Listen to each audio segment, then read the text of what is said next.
हुजूर को दफन करके लौटे, तदफीन से फारग हुए, कब्र मुबारक में उतारा, हुक्म पूरा किया। कहते हैं वापस आए तो जनाब अनस से सैयदा फातिमा कहने लगी, अनस तूने भी मेरे रसूल पे मिट्टी डाली है? अनस तेरी जुर्रत हो गई थी? फरमाते उस वक़्त फातिमा का पहला आंसू गिरा और फिर 6 महीने हुजूर के बाद हयात रही, मैंने उसके आंसू ही गिरते देखे। लोग सो जाते, वो हुजूर के रोज़े पे जाके बैठ जाती। कहते मैं समझाता बहलाता, लेकिन फातिमा कहती अली सब्र अपनी जगह, कर्म अपनी जगह। और मैं तुझे क्या बताऊं, बहन भाई पहले सारे चले गए, वालदा पहले छोड़ गई, अब हुजूर अलैहिस्सलातु सलाम ने भी पर्दा डाल लिया है, मुझे चाह और जानिब कुछ दिखाई नहीं देता। कहते 6वां महीना था हुजूर के विसाल को।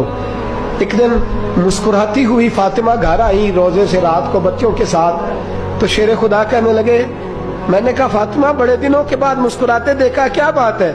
तो कहने लगी अली आज मेरी आंख लग गई थी, मुझे हुजूर ख्वाब में मिले हैं, तो मुझे हुजूर ने कहा तू रोती क्यों है? तो मैंने कहा महबूबा मेरा दिल नहीं लगता। तो फरमाया बेटी तैयारी कर, तू मेरे पास आने वाली है।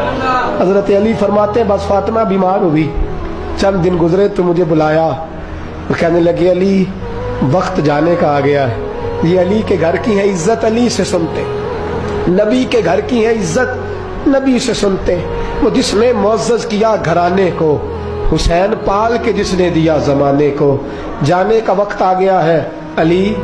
पहली बात तो यह है कि हुजूर की नवासी जनाबे उमामा से शादी कर लेना, वो हुजूर को बड़ी प्यारी है।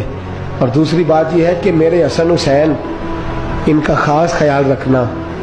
और तीसरे लफ्ज कहे तो हजरत अली तड़प के रोए, कहने लगी मैंने वक्त गुजारा है, आपकी हुकूक मेरी जिम्मेदारी थे, मैं इंसान थी भूल जाती थी, अगर मुझसे कहीं कोई कमी रह गई हो तो मुझे रज़ाए इलाही से दरगुजर करना, कहीं मैं हुजूर के सामने जाके शर्मिंदा ना हो जाऊं। शेर खुदा करम अल्लाह ताला वजहुल करीम फरमाते मैंने हाथ थामा और मैंने कहा फातिमा अली का बड़ा मर्तबा था, पर जो तेरी निस्बत से कमाल था वो तेरा ही था।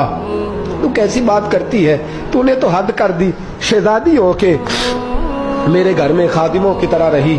हजरत फातिमा रज़ियल्लाहु ताला अन्हा का दूसरा हुक्म ये हुआ कि मुझे रात को दफनाया जाए। और फरमाया मेरे पहले मदीने में ऐसा नहीं होता था, ये हजरत फातिमा ने सबसे पहले कहा।